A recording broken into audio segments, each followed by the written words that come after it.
Welcome to the Life by Design podcast with your hosts, Brian and Jessilyn Persson, where we help professional couples resolve conflict and improve communication within their relationship. This episode, we're going to focus on design. As the creators of the Discover, Define, Design framework, we are taking you through the design piece of the framework to help you with any of the conflicts you have in your relationship to help resolve and improve communication.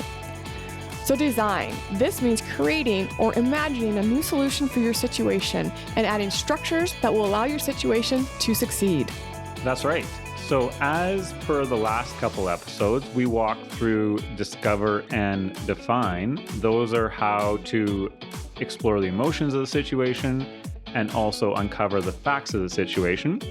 And we, in those episodes, used a situation we had in the past, which caused a lot of tension, and that was taking out the garbage. So we're going to carry forward with the design principle of the Discover, Define, Design framework around taking out the garbage. So one of the first questions that we ask is, what immediate actions are you committing to based on your design? Yeah, and on that, so the solution for me was to have you, of course, take out the garbage before it overflowed, and preferably without me having to ask. So the immediate actions for that situation that I contributed to was agreeing to tell you if I saw the garbage overflowing in case you weren't around seeing it, and asking you to put an item in your calendar to remind you that you need to take out the garbage. Right. Yeah.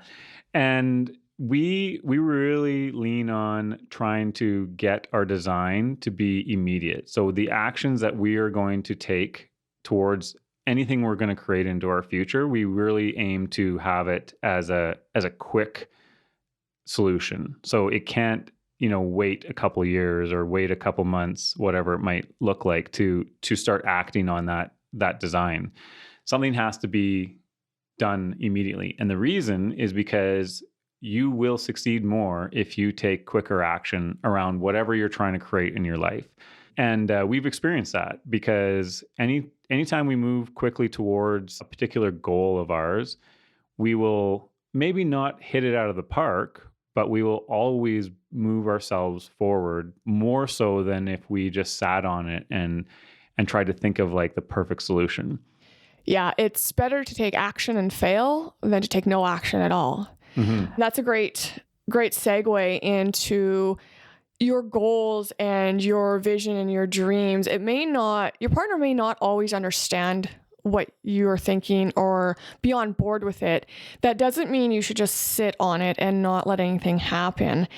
And I say that coming from a place of, for example, our real estate portfolio. I had a vision when we bought our first property together back in 2009. I thought it was extremely exciting. I know it's supposed to be boring, but I was just like thrilled with the fact that we owned a property. And that day I decided every 2 years we're going to buy another property.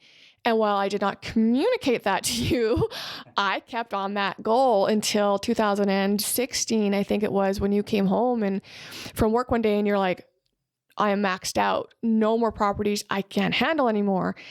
And I was in my head, I was like, that doesn't fit my goals or my vision.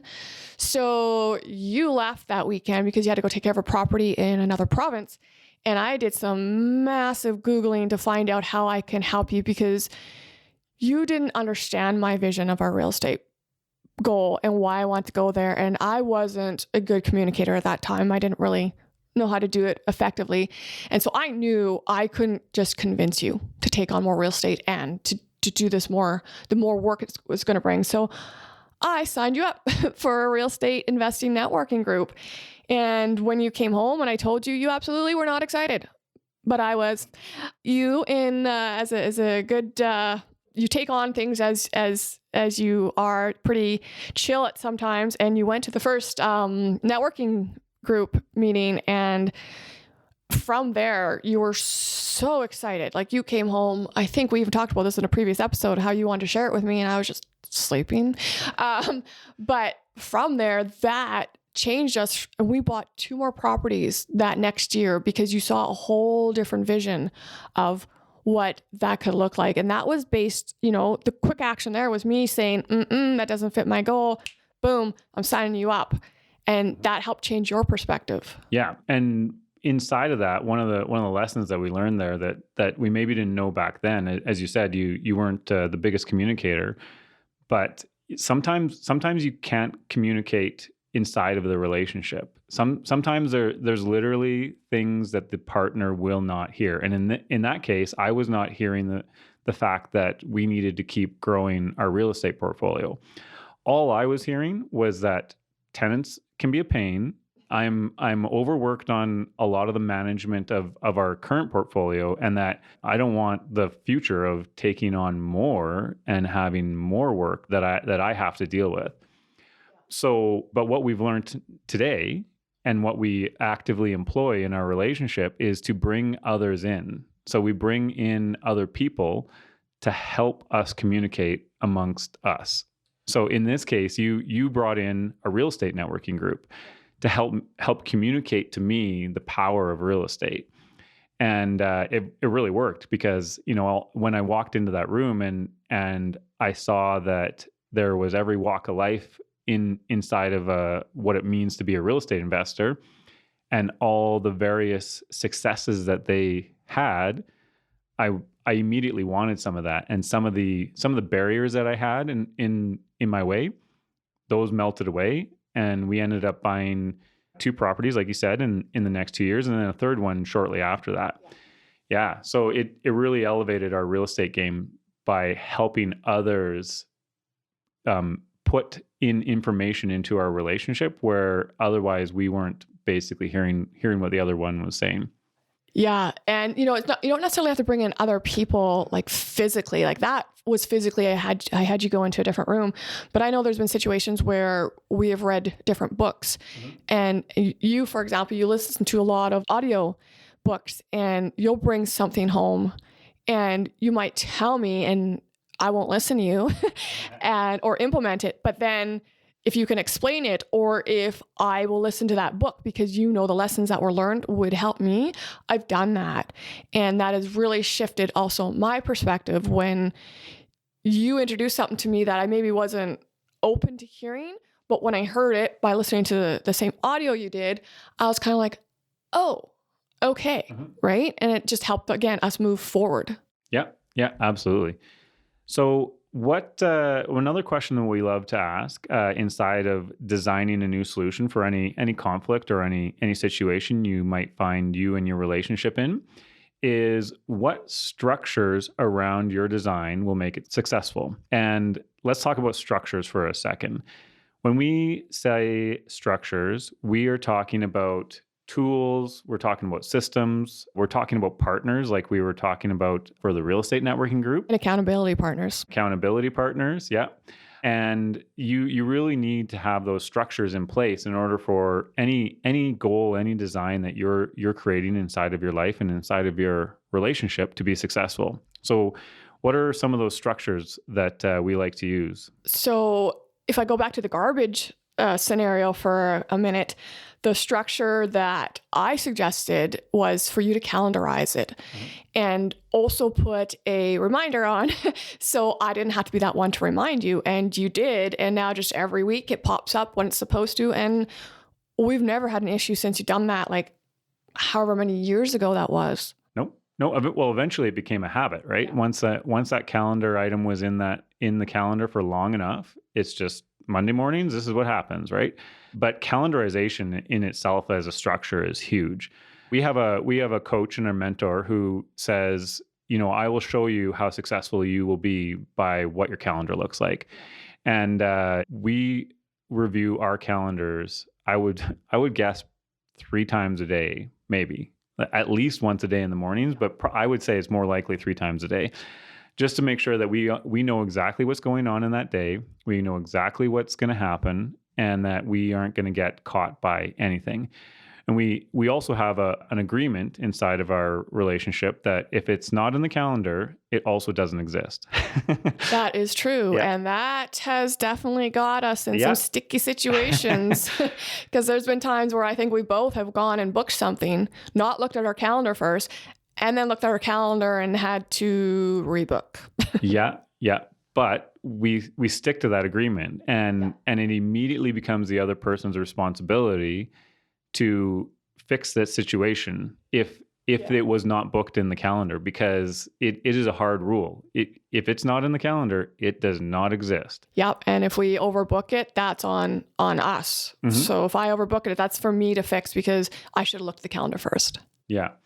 That's one agreement that we have in our relationship. We have actually a lot of agreements in our relationship, and we're probably going to do a future episode on agreements where we will really explore how you can create agreements in your relationship and allow those agreements to really make your relationship functional and work really well. Yeah. And I think another structure that, as we're going with what structures do you surround yourself with, is, for example, when I signed you up for that real estate investment networking group. So it was already structured to meet once a month. And so you were now monthly going to get these other individuals who were interested in the path we wanted to go. So they helped keep you on track for your real estate portfolio, but not just to build it, which we did, but also like better ways to maintain it, better ways to find maybe tenants or different strategies on your real estate game. So it was a structure of having those partners, as we say, and plus the accountability aspect, because you went monthly. Mm-hmm. Well, you don't know what you don't know, right? And when I went into that room, there was so much about real estate that I never even knew you could do in real estate. Even simple ways like just how to book up your viewing so that it doesn't waste a whole lot of your time. I mean, that one little thing that I learned from a particular real estate investor lady probably has saved me hundreds of hours, I'm sure, over the course of years. So yeah, having those partners, having structures and people around you, super, super important. So one of the other ways that we keep the solution for our design successful is various other tools. Some of these tools we've talked about. One of them was scheduling. As you know, we're very, very big into scheduling. If it's not in the calendar, it does not exist, for example. Yeah. Other ways that we can keep our design successful is things like journaling. So journaling and measuring whatever you need to measure in order for you to succeed inside of your structure. Yeah. So for example, measuring and logging, this gives you a history to go back on. And there are so many apps available depending on what your goals are. So I know one we use is if we're wanting to ever say lose weight or get in better shape, we would use a fitness tracking app where it can measure what you eat, whether it be your calories, depending on what you're following, how much you work out, how much water you drink, steps you take, like anything in the fitness realm. There are so many apps, but the great thing about the app is you can go back and see when you hit your goal, what made you successful. So later, if say 1, 2, 5 years from now, you want to do the same thing, it's right there. You don't have to recreate it. And you can just kind of keep following that path. And then it also shows you things that didn't work because, well, if you weren't successful, you'll know why, because you've tracked it. And it's things where instead of having to guess to be like, oh, if you say you want to lose, 5 pounds, and you can be like, oh, how long is it going to take me? Well, you don't have to worry about that. You don't have to guess. You can go back in your app and say, okay, if I lost 5 pounds 2 years ago, like how long really on average did it take me? Yeah. What did I do? How did it go about whatever it looks like, losing weight, making money? If you can measure it and you can log it, then you basically can be successful and crush that goal. Yeah, I just want to elaborate a little bit on journaling as well. And journaling can be done in many different ways. Sometimes it's just your thoughts, your feelings. It could be your goals you're writing out. But I know one thing that I found really interesting is, I didn't realize it, of course, until years later, is one year I wrote out a bunch of symptoms I was having because I wasn't feeling the best. And I remember going through my drawer, beside my bed there, and I found it one day, 5 years later. I looked at it and I went, oh, I'm still suffering from these symptoms. But now is something I can evaluate over the 5 years, what have I tried differently? Whether it was more sleep, less stress, better, diet, more working out, time with friends, talking to the doctors, what did I use and what stayed consistent? And that is like, that's fuel, if you will, to take back to your doctor to say, hey, this is what's been happening for 5 years. This is everything I've tried out and done to help correct it. And it starts to eliminate things. So then you're focusing in more and more and more on what other options you have or what maybe the problem could have been or could be. Mm-hmm. And repeatability is really what you're talking about. So discover, define, design is not a one-shot solution. And basically you can't assume that like the solution that you're coming up with or the solution that you're designing is going to be the end all and the be all. The framework we created is really designed to be repeated over and over again. So you had 5 years of journaling and logging. You've tried many, many different things, but eventually you found the solution that worked for you. Yes. And so we in both really go and encourage ourselves to like keep finding a better solution and keep working and repeating and revising and not throwing it out and trying something completely new.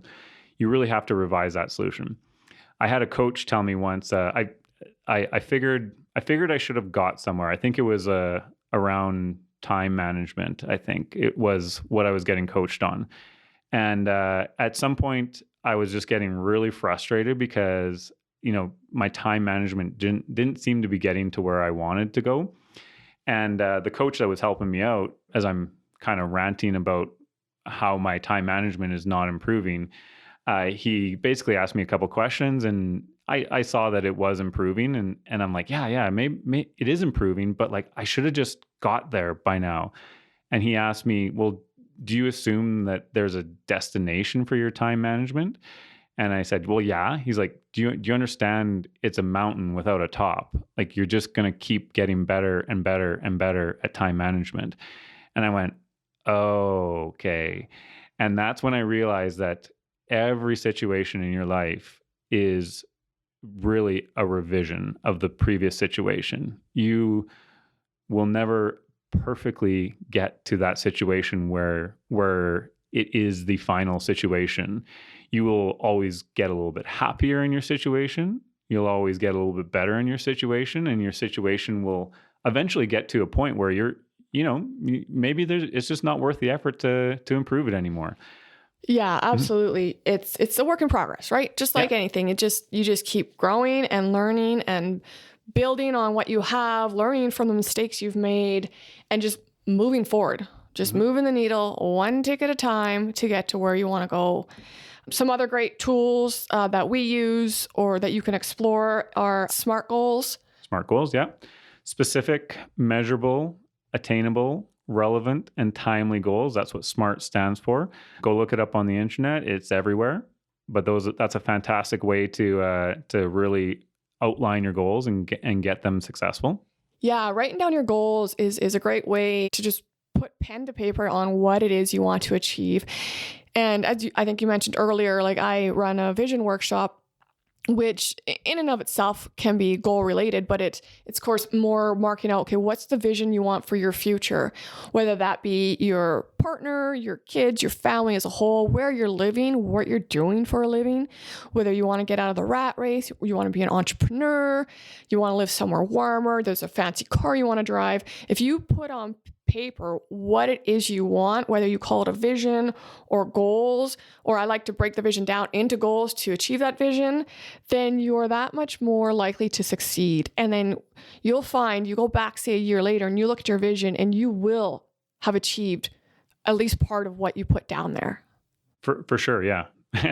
We've done that many, many times. And you're the kind of person to not get 95%. You like to get 100%. Yes.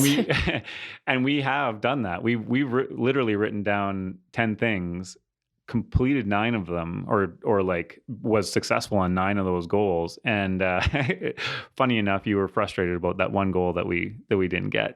But what happened, right? By writing it down, if we didn't write it down at all, we would have got, I don't even know how many, way less than 9 for sure. But by writing it down and having it in front of us and having it as a target to go towards, we got 9 out of those 10 goals. And we were way farther ahead than if we had not written anything down and not really visioned it out. Yeah. But I mean, another great thing about writing it down is the reflection. So you go and you see how far you've come. Because if you don't write it down, you're not going to remember. Yep. And you definitely won't give yourself credit for all the successes you made along the way. So those, say, 9 goals we achieved, if we hadn't written it down, we just would have thought like, yeah, our year was good. But when you go back and reflect and went, wow, like I did this, that, I nailed that. We need to celebrate. Yep.